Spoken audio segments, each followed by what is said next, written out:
Olá, pessoal! Nossa segunda aula agora de recuperação, pensamento social e político no século XIX e imperialismo. É o conteúdo do segundo trimestre que pode aparecer na prova. Então, ó, só vai aparecer todo o conteúdo do terceiro trimestre. Os outros dois conteúdos, nós escolhemos tópicos que vão estar presentes na prova de vocês, tá? Espero que todo mundo que está na recuperação esteja assistindo essa aula, o pessoal do presencial e o pessoal do remoto. A aula é para todos vocês, porque ajuda a todos vocês, ok? Quando a gente terminou nossa aula passada, nós estávamos falando o quê? Da derrota de Napoleão. Napoleão tentou internacionalizar a Revolução Francesa, porque antes da Revolução Francesa, antes de Napoleão, ela defendia o seu território.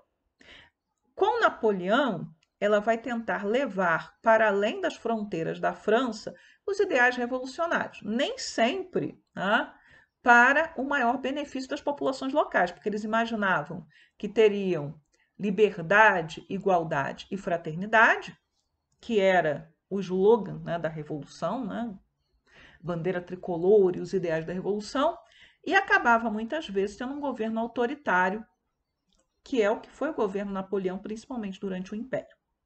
Então, aquela esperança, aquela expectativa não foi atendida. No entanto, as ideias liberais e as ideias da Revolução Francesa vão continuar presentes ali, animando as gerações futuras. No entanto, Napoleão foi derrotado e a Revolução foi simbolicamente derrotada e a ideia que se seguiu com o Congresso de Viena e a Santa Aliança foi de tentar evitar que novas revoluções francesas pudessem acontecer. Daí nós vamos ter repressão muito pesada, as revoluções de 1820, todas são derrotadas, menos a independência da Grécia, se lembrarem.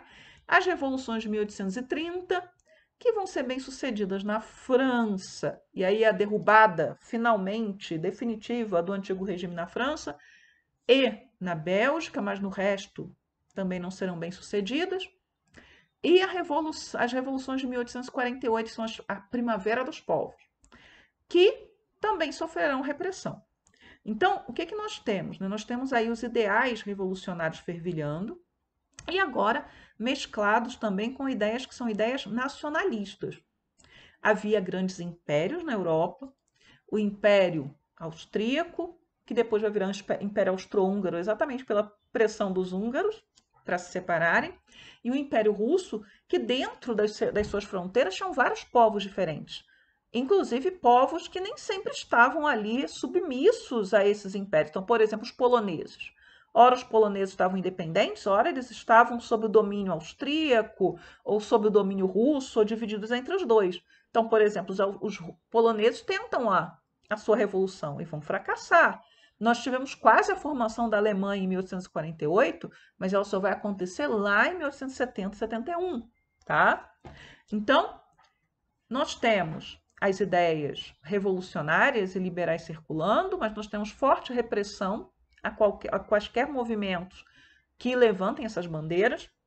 Por outro lado, nós temos o avanço do capitalismo, que junto com ele vai agravar as relações de exploração dos trabalhadores. Tá? Então, vai se tornar visível nas grandes cidades o aumento da miséria, da criminalidade e de outros problemas sociais, como o alcoolismo, a prostituição, o suicídio, que não vão passar despercebidos pelos políticos, pelos intelectuais, pelos religiosos, ok? Daí essa ideia de pensamento social do século XIX, que é um pensamento que pensa a sociedade, mas também vai pensar as saídas políticas para tentar resolver os problemas. Então, uma primeira escola de pensamento político lá do século XIX é o chamado socialismo utópico. Muitos dos socialistas utópicos eram donos de empresas, indústrias, de fazendas, alguns eram religiosos. Eles vão ser particularmente sensíveis a essa situação de exploração das classes trabalhadoras, de falta de lazer, de falta de alimento, de falta de educação, e eles vão propor o quê? Reformas ao capitalismo. Eles não vão propor a derrubada do capitalismo, embora a gente tenha alguns utópicos lá da década de 1840, franceses em especial, que são chamados de utópicos, mas já querem fazer uma revolução. Mas a gente não está falando deles, está falando no geral. Então, no geral, eles queriam reformas das estruturas do capitalismo. Daí eles vão propor acesso à educação, que vai ser algo que o Estado, no século XIX, vai acabar fazendo, dando acesso a uma educação básica para o máximo de cidadãos possíveis. Até porque é uma das formas de formar é feio, né? É uma das maneiras de você formar o cidadão, criar o cidadão desse país, tá? Dar uma unidade. Muitas vezes você tinha dentro de uma mesma nação várias línguas, várias práticas que acabavam impedindo a constituição de um sentido de pátria, de nacionalidade. Por isso que, por exemplo, Napoleão, quando ele reforma a educação francesa, uma das coisas que ele estabelece é que o ensino tem que ser em francês. Isso é autoritário, sem dúvida nenhuma, mas está dentro daquele espírito do intuito de criar uma unidade na nação. Mas muito bem, não vamos nos desviar, ok? E eles também propunham a criação de fazendas, de fábricas modelos, de oficinas modelo, onde você pudesse colocar em prática um sistema mais igualitário de trabalho. Então, nós temos os utópicos que vão ter influência até no Brasil. Por exemplo, na Revolução Praieira, as ideias dos utópicos chegaram aqui. Nós vamos ter também, e aí ligado, né, tanto à filosofia política, mas também às origens da sociologia, que é uma ciência que nasce exatamente da observação desse século XIX, das mudanças do século XIX, uma escola que tem muita importância aqui para o Brasil, que é a escola positivista. O principal positivista, o fundador do pensamento positivista é o Auguste Comte. O positivismo, ele é filho do iluminismo. Ele defende o uso do método científico, da razão, o Estado laico, ou seja, a separação entre Estado e Igreja. Ele defende que o governo deve estar na mão dos melhores, dos melhor preparados. Os positivistas não necessariamente são democratas, né? Porque a democracia permite que você eleja seus representantes, seus governantes, e não necessariamente eles seriam os melhores, aqueles que estariam melhor preparados para exercer o governo. Então, os positivistas, eles querem um governo forte, centralizado, racional. E eles acreditavam na ideia de progresso e que este progresso poderia ser visto ao longo da história. Então, duas ideias são caras aí aos positivistas, a ordem e o progresso. E lembra que na minha aula de iluminismo eu falei que quando os iluministas falam em razão, eles estão pensando em colocar em ordem a sociedade, porque para eles a sociedade que existia não era uma sociedade que estava em ordem. Então, o positivismo ele pega a mesma ideia. O positivismo ele é muito forte na França, seu berço, e ele vai ter uma influência muito grande na América Latina, no México e no Brasil em especial. Nós vamos ter também o chamado socialismo científico. E aí o socialismo científico ele vai, né, partir da análise do capitalismo, principalmente do capitalismo inglês, vai apontar as contradições desse capitalismo e que o capitalismo seria mais um sistema econômico, na verdade mais do que isso, né? Um sistema, um modo de produção que vai reunir o trabalho, aqueles que são os donos dos meios de produção. Lembra quando a gente falou disso? Meio de produção é a terra, são os bancos, as grandes empresas, que reúne tudo isso, né? E eles vão defender a superação do capitalismo, que seria um sistema extremamente injusto, mediante um processo revolucionário, que deveria ser liderado pelos trabalhadores, né? Os proletários. Né? As suas origens, proletário era o nome de uma das infraclasses romanas, a mais baixa de todos, e que queria dizer o seguinte, que era o cidadão que dele, né, só possuía sua própria prole, porque dentro do direito romano mais antigo, os filhos eram propriedade do pai. Então, dentro do pensamento do século XIX, o proletário é aquele que de seu só tem a sua força de trabalho, que é aquilo que ele vai vender no mercado. Tá? Então, ele tem a força de trabalho, ele precisa de um salário para poder sobreviver, então ele vai ter que se inserir dentro do capitalismo. Então, dentro do pensamento socialista científico, você defende que o capitalismo é um sistema, é um modo de produção, que ele tem um ponto de chegada, né, um ponto de partida, e vai ter um ponto de chegada onde ele vai ser superado por outro. Mas essa superação ela pode ser adiantada por um processo revolucionário que teria como intuito levar a sociedade de volta ao comunismo, que seria um modo de produção absolutamente igualitário e sem Estado.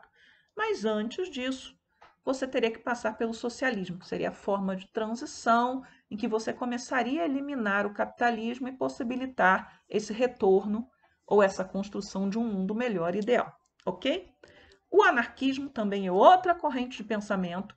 A rigor, é uma vertente do socialismo, mas acaba ganhando uma força muito grande. Os anarquistas também eram pelo fim do Estado, também criticavam o capitalismo, mas eles não acreditavam em uma passagem pelo socialismo. Para eles, qualquer Estado, mesmo que fosse gerenciado por trabalhadores, era um Estado ruim. Então, eles defendiam o quê? Autogestão das fábricas, das fazendas pelos trabalhadores. E no plano político, você vai ter muitos anarquistas, não todos, que defendem a ação direta.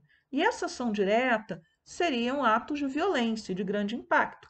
Os anarquistas, por exemplo, vão estar ligados ao assassinato de vários monarcas, de um presidente dos Estados Unidos, de primeiro-ministro da Espanha. Então, eram atos, né, que tinham de impacto, que chocavam a sociedade e chamavam atenção para a causa dos anarquistas. Os socialistas científicos normalmente acusam os anarquistas de serem infantis, de não conseguirem pensar de forma mais ampla a sociedade, a transformação e o processo histórico. Mas o fato é que os anarquistas existem até hoje, tá? E muitos eram pacíficos, só queriam mesmo poder ter um lugar, uma fazenda ou uma fábrica onde eles pudessem se organizar e colocar em prática aquilo que eles tinham como ideais sociais e políticos. Bem, no meio dessa efervescência social toda e do capitalismo, né, que trazia, de uma certa maneira, nos moldes do século XIX, uma série de transformações tão radicais que faziam com que a sociedade tivesse dificuldade, né, de lidar com elas, a Igreja Católica ela não vai ficar silenciosa. A Igreja Católica ela tinha sofrido um duro golpe com a Revolução Francesa e, de meados para o final do século XIX, ela começa a se recuperar e tentar de novo ter voz nessa sociedade. E aí que vai nascer a chamada doutrina social da Igreja.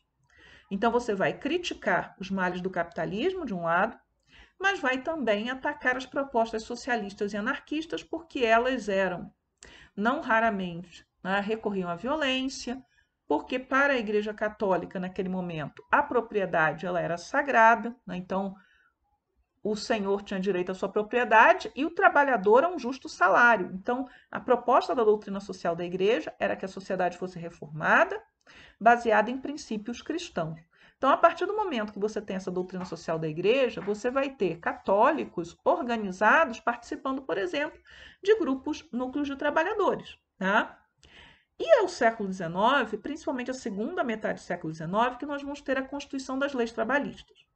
Nós temos vários movimentos ligados aos trabalhadores, desde o movimento cartista, que é inglês, que começa pedindo principalmente o direito de participação política, porque o voto era por renda, né? Você tinha uma série de entraves, de maior participação política para os trabalhadores, passando pelos socialistas utópicos, que já discutem a questão dos direitos, né, dos trabalhadores e das trabalhadoras, até a formação dos sindicatos, que já vai estar ligado ao contexto da segunda Revolução Industrial, então segunda metade do século XIX, e que vão pleitear, né, direitos trabalhistas, previdência, e é algo que, em alguns países, você já vai ter governos que vão conseguir ver como necessário que você conceda direitos aos trabalhadores, né? Que você, inclusive, no caso da Alemanha com Bismarck, depois da unificação, você vai criar até um sistema de previdência que é o primeiro da Europa, com o intuito de quê? Esvaziar as demandas socialistas. Olha, vocês não precisam do socialismo, vocês não precisam derrubar o Estado que está, porque esse Estado se preocupa com você, trabalhador. Então, você tem aí vários grupos envolvidos, tanto de trabalhadores, como de pensadores, como de religiosos, como de políticos envolvidos aí na criação das leis trabalhistas. Agora a gente vai para a segunda fase da nossa aula, que é quando a gente vai falar de imperialismo e neocolonialismo. Mas para chegar lá, a gente tem que falar o seguinte, olha, o capitalismo, em meados do século XIX, ele entra numa nova fase, né? Quantas vezes já falei fase agora nessa parte? Não sei. Ele entra numa nova fase, ele entra num novo momento. Então, a primeira Revolução Industrial tinha começado na Inglaterra, da Inglaterra se espalhou por alguns poucos países. Na Inglaterra, a Revolução Industrial ela começa, né, claro, favorecida por leis que são feitas pelo parlamento, mas os capitais normalmente são privados, são pequenas fábricas. Na França e na Prússia, que ainda não é a Alemanha, você vai ter o poder do Estado aí para empurrar essa indústria. Nos Estados Unidos, você segue um molde semelhante ao molde inglês e você vai ter outras regiões se industrializando. De qualquer maneira, o que você tinha era a pequena fábrica, não raro, né? O dono da fábrica só tinha uma fábrica. Ao longo da segunda metade, no início da segunda metade do século XIX, você vai ter um processo de concentração dessas fábricas na mão de poucas pessoas, principalmente com a entrada dos bancos nos negócios industriais. Então, às vezes, você vai ter um banco que controla uma série de empreendimentos, que tem ações de uma série de fábricas e que vão pressionar, porque eles têm condições, né, esses conglomerados, de manter os preços baixos, vão quebrar as pequenas indústrias, as pequenas fábricas, modificando a face do capitalismo. Então, essa nova fase é o chamado capitalismo monopolista e financeiro, tá? É claro que em alguns países, como os Estados Unidos, depois a Inglaterra, você vai criar leis para tentar regular, e veja, já estão contrariando aí o que seriam os princípios mais radicais do liberalismo, para tentar controlar essa concentração na mão de tão poucos que muitas vezes sabotavam até os princípios básicos também do capitalismo, que era livre concorrência, não havia concorrência. Tudo estava na mão de um grupo pequeno, eles definiam os preços, eles tinham a capacidade, né, de eliminar concorrentes indesejados. Mas muito bem, nessa nova fase do capitalismo temos cada vez mais lucro e esse lucro está na mão de poucos. Para aumentar os lucros, que está dentro da lógica do sistema, você tinha necessidade de novos mercados consumidores e produtores de matérias-primas baratas. E ainda assim você tinha muito dinheiro, então era necessário ter lugares para reinvestir esse dinheiro. Que tal construir uma grande ferrovia cruzando toda a África? Tentaram, não conseguiram. Que de repente vamos construir um canal que possa encurtar a viagem entre o Ocidente e o Oriente, o canal de Suez. Ou de repente um canal que possa encurtar a viagem entre o Atlântico e o Pacífico. E aí temos o canal do Panamá. De repente construir ferrovias na Índia. Então, esses recursos, eles vão ser investidos em áreas novas para os europeus que vão estar sendo incorporadas. Daí você fala em neocolonialismo. Ao mesmo tempo em que você tem esse crescimento econômico, né, esse capitalismo na nova fase, você tem o acirramento das tensões entre as nações europeias. Então você vai estimular um nacionalismo exacerbado, a competição entre essas nações que vão se armar cada vez mais. E claro, né, você mostra a sua pujança política, militar e econômica. Então, aqueles que detinham os meios de produção, lembra, os bancos, as indústrias, etc., não necessariamente eram membros do governo, mas os governos dos países os veem como peça-chave também para o fortalecimento das suas nações. Daí o favorecimento dos negócios, né, desses donos de fábricas e de estaleiros e de, enfim, de bancos de cada um dos países. Então, os ingleses defendem os negócios ingleses, os franceses os negócios franceses, os alemães os negócios alemães e por aí vai, tá? As nações industrializadas, então, Inglaterra, França, Estados Unidos, Alemanha, Itália e depois você tem o Japão, a Bélgica também, elas vão entrar numa nova corrida para conseguir novos territórios que pudessem atender às expectativas econômicas e áreas de influência, expectativas econômicas e as expectativas políticas e militares também, tá?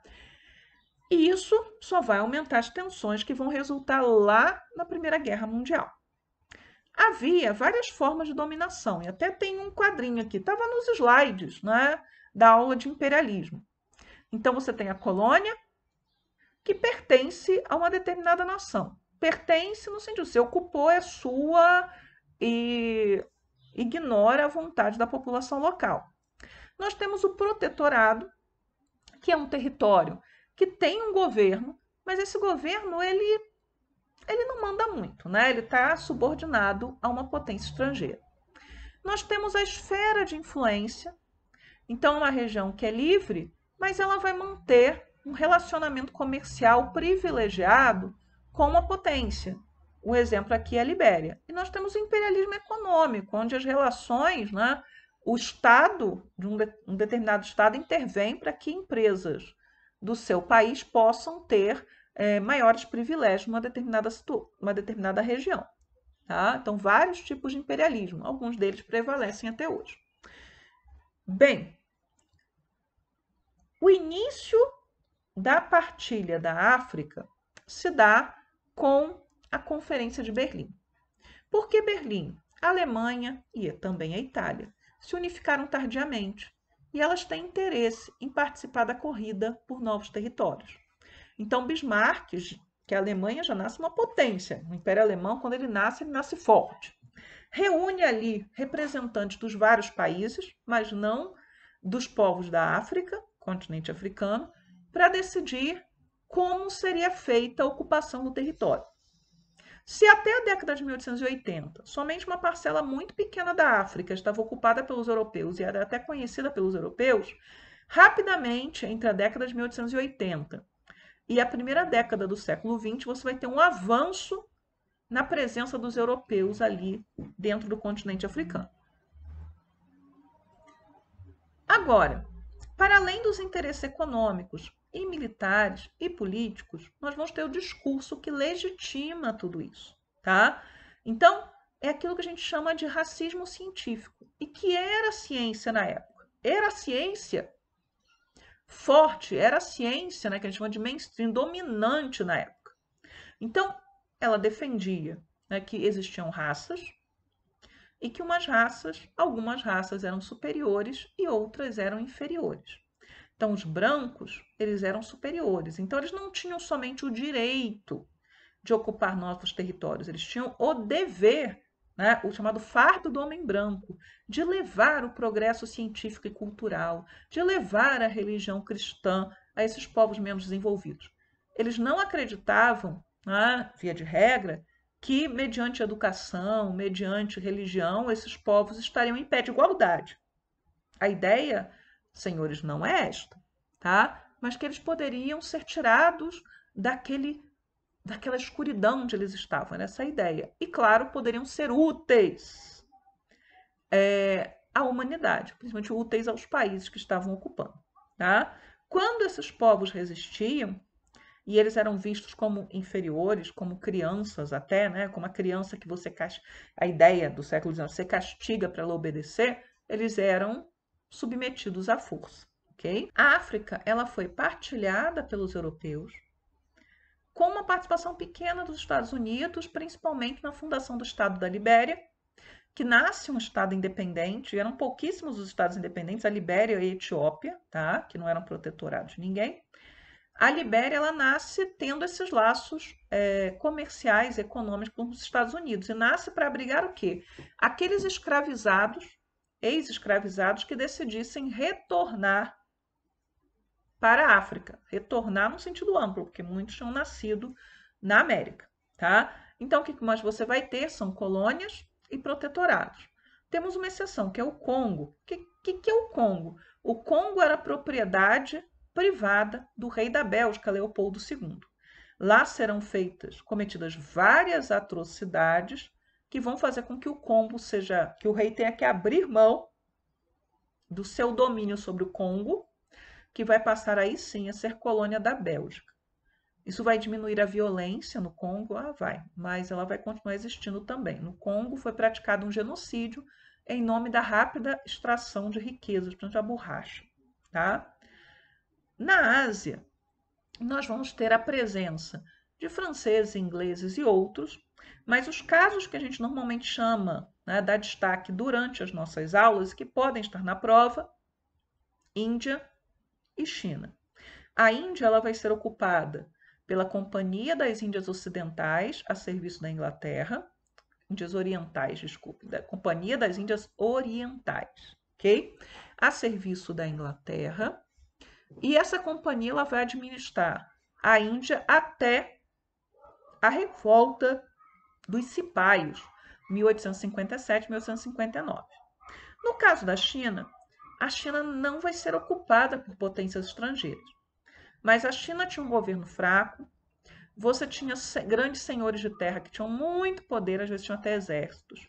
E as potências estrangeiras vão conseguir obrigar a China a aceitar uma série de tratados que são tratados desiguais. A China é independente, mas ela tem que ceder cada vez mais para os europeus, principalmente, mas também para os japoneses. Tá? O caso do Japão é um caso de exceção. Por quê? O Japão tinha expulsado os europeus no início do século XVII, tinha se isolado do resto do mundo, tinha se tornado uma nação que se comunicava muito pouco e somente com quem queria. Aí, em meados do século XIX, os Estados Unidos, que, claro, não tinham o mesmo destaque nessa corrida colonialista quanto os franceses, os ingleses, enfim, vai colocar uma esquadra nos portos, né, no principal porto do Japão, e ameaçar bombardear o país caso ele não se abrisse para o comércio. Bem, a rigor, o Japão estava seguindo o caminho da China e de outros países, porém, o imperador Meiji, o imperador do Japão na época, ele tinha um plano seu, né, que era conseguir fazer com que o poder voltasse a estar na mão dos imperadores e não do shogun, que era um líder militar. E deu certo, né? Inclusive com o apoio das potências estrangeiras, o imperador ele consegue centralizar o poder na figura dele, derrota os seus inimigos, temos guerra civil, etc., e inicia um processo de modernização do Japão. Como o Japão era pobre em matérias-primas e sofria o assédio das potências estrangeiras, o Japão assume uma postura agressiva em relação aos seus vizinhos. E já no final do século XIX, o Japão está ali praticando imperialismo e neocolonialismo em relação à Coreia, em relação à China e mais tarde na Oceania. E os Estados Unidos? Tá? Os Estados Unidos é também uma potência imperialista. Primeira coisa, né? Quando a doutrina Monroe, do presidente Monroe, é anunciada, ela não tem nada a ver com imperialismo, ela tem a ver com defesa. Ela vai ser anunciada em 1823, no momento em que a Santa Aliança está agindo na Europa e tem interesse em promover a recolonização da América. Então, o que os Estados Unidos vão fazer? Vão dar um aviso: a América para os americanos. No entanto, com o passar do tempo, e a expansão territorial dos Estados Unidos, que a gente não vai falar aqui, porque não vai cair na prova, tá? Mas foi matéria desse ano, tem slides e tudo mais. Você vai começar, né? Os americanos começam a ter uma atitude imperialista em relação à América Latina, em especial. Então, quem sofre primeiro é o México, mas depois vem a América Central e a América do Sul. Para transformar a doutrina Monroe, que era defensiva em ofensiva, vai vir o corolário Polk, né, que é o acréscimo aí à doutrina Monroe, que vem do presidente Polk, da época em que o México está na mira e os Estados Unidos estão se estendendo seu território. A ideia do corolário Polk era de que qualquer território poderia ser anexado pelos Estados Unidos caso a população local assim desejasse. Não precisava perguntar para a metrópole, caso fosse colônia, ou para o governo do próprio país. Afinal, eles eram livres e os americanos respeitavam essa liberdade para se unirem aos Estados Unidos. Então, foi assim que boa parte do México acabou sendo engolida pelos Estados Unidos. Mais tarde, nós vamos ter a doutrina do Big Stick, ou corolário Roosevelt, né, do presidente Roosevelt, que se acrescenta aí também, né, que vai ser uma forma de fazer diplomacia dos Estados Unidos. Fale macio e leve um porrete, você irá longe. Então, os Estados Unidos eles passam a se comportar em relação à América Latina, primeiro a América Central, como uma espécie de guardião, de tutor, né? E de país que tem o direito de explorar, né, aquela região e de fazer o que bem tem, de tirar e colocar governos naquela região. Então, o Big Stick, a doutrina do Big Stick, normaliza as intervenções militares norte-americanas na América Latina. Só para a gente concluir, A aula vai ser mais curta que a aula de ontem, está evidente, né? Nós vamos ter uma série de conflitos. Na Ásia, nós temos a Guerra dos Cipaios, que pode aparecer com S também, né, que vai ser desencadeada, né, que é uma revolta contra a Companhia das Índias Orientais ou contra o governo inglês.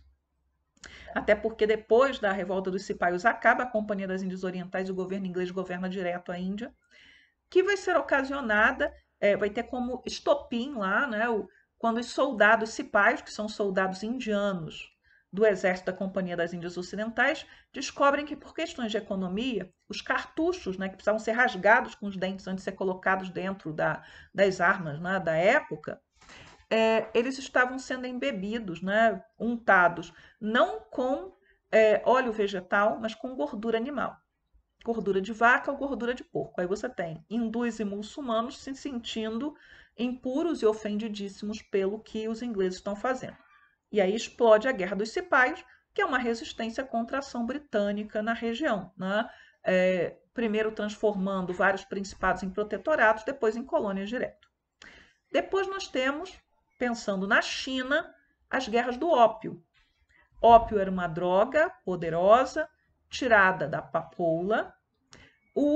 A China, até então, tinha relações comerciais com os europeus também, segundo seus próprios interesses. Os chineses não tinham interesse por comprar praticamente nada que os europeus pudessem vender e tinha muita coisa para vender aos europeus que eles queriam comprar.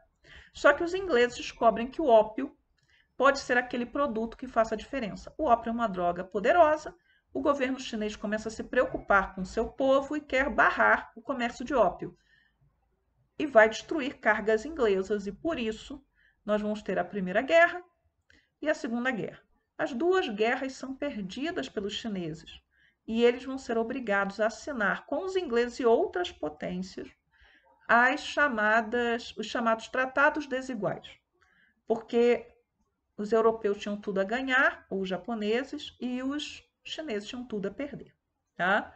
Nós vamos ter também a Primeira Guerra Sino-Japonesa, que é a primeira guerra em que o Japão vai lá mostrar as suas garras, já como uma potência subimperialista, derrota a China, consegue capturar Taiwan e uma série de direitos e privilégios dentro da China, veja, tratados desiguais de comércio, e o pivô, né, a desculpa era garantir a independência da Coreia, que o Japão depois vai ocupar, ok?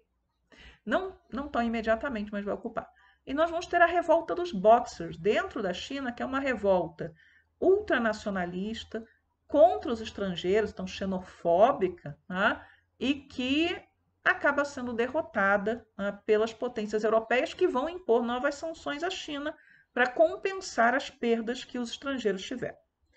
Na África, nós temos a questão do Congo, que eu já falei para vocês, um grande genocídio, o Congo pertencia ao próprio rei, o rei vai ter que ceder, né, o território depois do escândalo.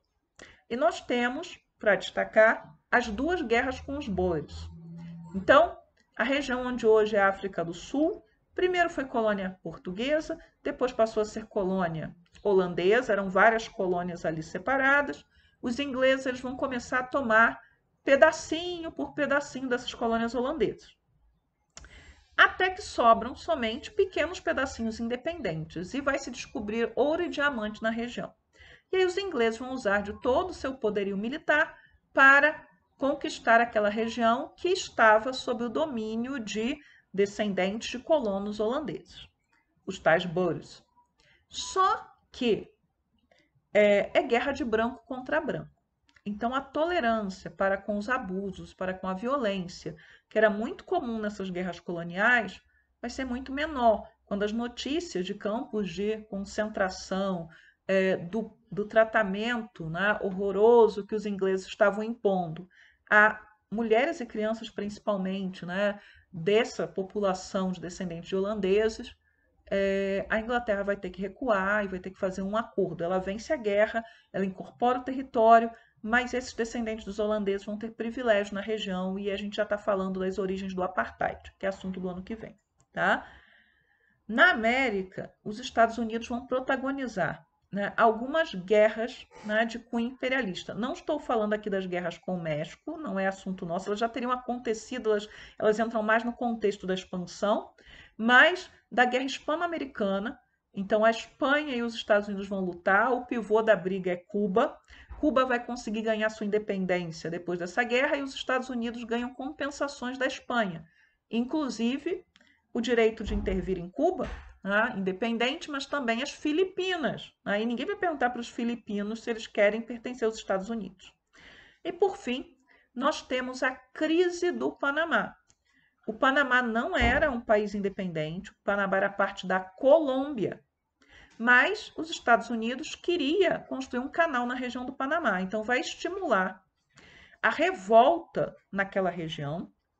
Nós vamos ter uma guerra chamada de Guerra dos Mil Dias, entre 1899 e 1902, e depois desta guerra terminada, o Panamá ganha a independência, mas se torna uma espécie de protetorado dos Estados Unidos, assim como Cuba, tá? E o canal vai ser construído e o canal vai poder ser explorado pelos norte-americanos durante décadas. Então, é esse o conteúdo da segunda aula. E na próxima aula a gente já vai falar de História do Brasil, é o conteúdo do terceiro trimestre. Lembrando para vocês, se houver alguma dúvida, deixem lá no fórum, tá? Tchau, tchau para vocês.